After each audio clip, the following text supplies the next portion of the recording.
अब ये परमात्मा का मार्ग प्रारंभ हो गया है। परमात्मा का आदेश है कि पूरे विश्व में जाओगा। परमेश्वर ने इस काल के साथ एक कमेंटमेंट हुआ था।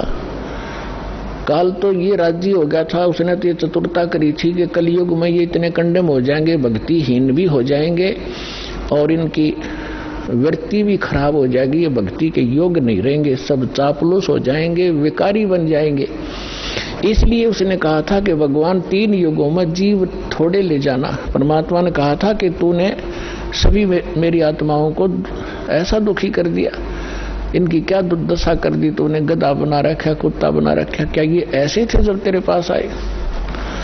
तब इसने प्रार्थना करके, ये अलग स्टोरी है लेकिन हिंट देना पड़ेगा, फिर आगे चलेंगे। तो उसने प्रार्थना की थी, भगवान 3 युगों में जीव कम ले जाना।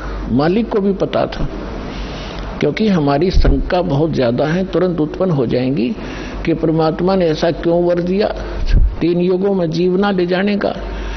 तो हमने ऐसे नकम्मा काम किया था, उसके बदले में ये सजा भी थोड़ी है हमारे को।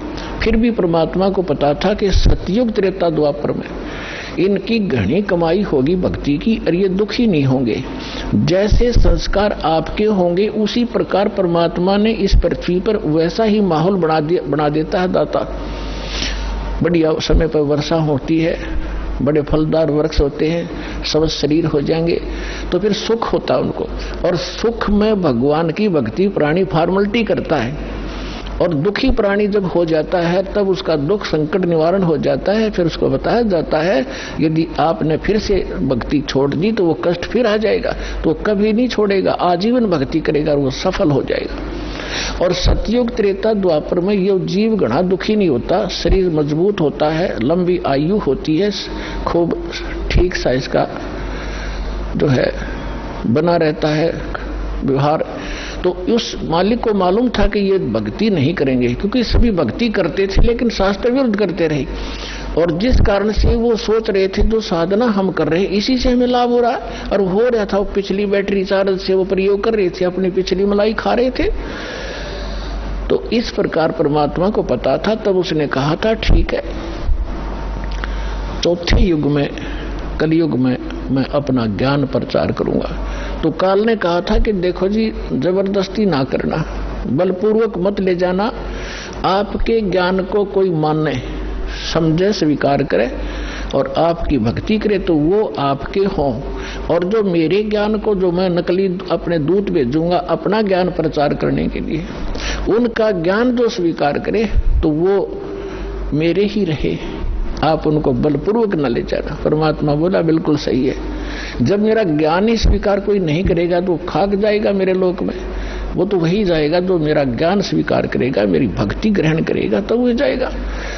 तो काल ने जब परमात्मा ने स्वीकृति दे दी, तब काल ने कहा था कि बेशक अब परमात्मा आए थे जोग जीत नाम से कि जाओ जोग जीत संसारा, जीव न माने कहा तुम्हारा, जीव तुम्हारा कहा न माने, हमरी ओढ़ हो बाद बखाने।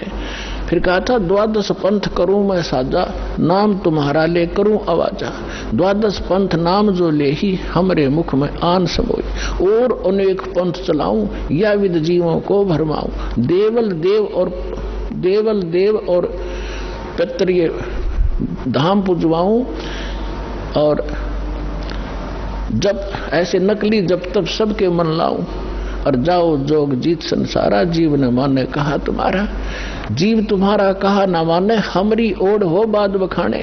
मेरे वकील बन के खड़े हो जाएंगे, तो रामकृष्ण को कैसे भगवान नहीं मानते हो, क्या कर रहे हो? तो परमात्मा ने कहा था कि अब मेरी भी सुन ले 2 बात। चौथा युग जब कलयुग आई, तब हम अपना अंश पठाई, काल फंद छूटे डर लोई। जो जितने तू बकवास कर देगा, जितने तू भ्रमित करेगा, बंधन बनाएगा, काल फंद छूटे नर लोई, सकल सृष्टि परवानी कोई। ये परमात्मा का वचन है बच्चों, कोई डूम भाट के गीत नहीं है, समर्थ के वचन है। कि कहते हैं कलयुग बीते 5500 पाचा, तब ये वचन मेरा होगा साचा, और कलयुग बीत जावे जब एता, सकल सभी प्राणी और परम पुरुष पद चेता। अब परमात्मा ने कहा था कि जब चौथा युग कलयुग आवेगा तब मैं अपना अंश भेजूंगा और उस समय काल के सारे फंद, तेरे सारे दाव पेच, ये अज्ञान को काट दिया जाएगा और सकल सृष्टि उपदेशी होगी, नाम लेवेगी। और फिर कहा था कि जब कलयुग 5505 बीत जाएगा तब मेरा ये वचन सत्य होगा और उस समय पूरा विश्व उस परमात्मा के उस परम पद का जानकार होगा। उसको पता तो हम स्वर्ग और नरक, स्वर्ग और नरक, कोई व्यक्ति मर गया, नो का स्वर्गवासी हो गया, चाहे जाता हो नरक में, हमने एक कोड वर्ड बना रखा था। तो अभी तक हमने सतलोक और सचखंड का पता ही नहीं था, परमात्मा का परम पद कौन सा है और कहाँ रहता है, कैसा है, कैसे प्राप्त होता है। और ये नकली पंथ चले थे काल के, राधा स्वामी पंथ और कबीर पंथ, जो 12 पंथ है कबीर जी के नाम से चला रखी, सारे नकली और काल के प्रेरित हैं। इनमें ना सत्य ज्ञान है ना सत्य साधना है। तो अंडरस्टूड है, जानना ज्ञान सत्य है, ना वहाँ नाम साधना सत्य है, तो क्या है वो तो खोखा है, नकली है, डुप्लीकेट सारे। तो अब परमात्मा ने कहा कि पूरा विश्व इस ज्ञान से परिचित होगा और पूरा विश्व नाम लेगा। अब प्रसंग चल रहा था कि 2 प्रकार से मानव शरीर प्राप्त होते हैं। एक तो टर्न वाइज होता है कि नरक स्वर्ग भोग के, उसके बाद फिर 84 लाख प्रकार के प्राणियों के शरीरों में कष्ट उठा के उसको एक मानव शरीर मिलता ही मिलता है। तो वो उस प्रकार का प्राणी शीघ्र भक्ति पर नहीं लगता। उसके अंदर एक ऐसा गुण होता है, अवगुण होता है, वो बहुत ही देर से बहुत समय लगेगा उसमें, लेकिन मालिक की दया, जो दास ने कल उदाहरण दिया था उस तरीके से उसके ऊपर असर होता है। वो भी तरीका मालिक उन बच्चों के लिए भी अपनाएगा अब। लेकिन जो बता रहा दास के, एक पिछले संस्कारों से पुनर्जन्म होते रहते मानव के, उसके लिए अभी तक दास या भूमिका बना रहा है, ये समझाने के लिए आपको कि जैसे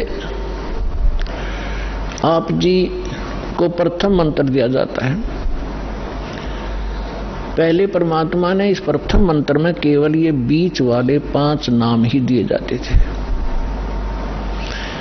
और ये काल के पंथ, जो राधा स्वामी पंथ और इससे निकली हुई जितनी शाखाएं हैं, ये 5 नाम देते हैं। और वो कौन से नाम? 5 काल के, यूजलेस, ओंकार, निरंकार, ज्योत निरंजन, सो हमर सतनाम। सतनाम कोई जाप है, ओंकार निरंकार ये कोई जाप है। ये 5 नाम थे जो दास आपको प्रथम मंत्र में बीच के 2, फर्स्ट एंड लास्ट को छोड़कर, ये पहले नहीं दिया जाता था, इसलिए इसको अभी तक गुप्त रखा था। ये कंप्लीट कोर्स है। और वो बीच वाले जो मंत्र हैं वो आपको संसारिक सुविधा यहाँ की उपलब्ध कराएंगे, क्योंकि उनका टैक्स देंगे। ये पूजा नहीं, साधना है। साधना और पूजा में अंतर होता है। जैसे हम पूजा करते हैं परमात्मा को पाने की, तो हम परमात्मा को पाने के लिए जो भी प्रयत्न करते हैं वो साधना है। जैसे हमने, हमारा पूज्य है जल, हमने जल प्राप्त करना है, तो जल प्राप्त करना जमीन के अंदर है, तो हमारा जो पूज्य है, इष्ट है, वो है जल। और उसके पाने के लिए, जल प्राप्त करने के लिए जो भी हम क्रिया करते हैं, बोकी लगाते हैं, पाइप डालते हैं, फिर हैंडपंप लगाते हैं, तो वो हमारी साधना है, वो पूजा नहीं है। उसको पाने के लिए जो हमारा पूज्य है, हमारा जो इष्ट है, वो तो जल है, उसके लिए जो प्रयत्न किया गया वो साधना है और वो पूजा है उसको पाने की।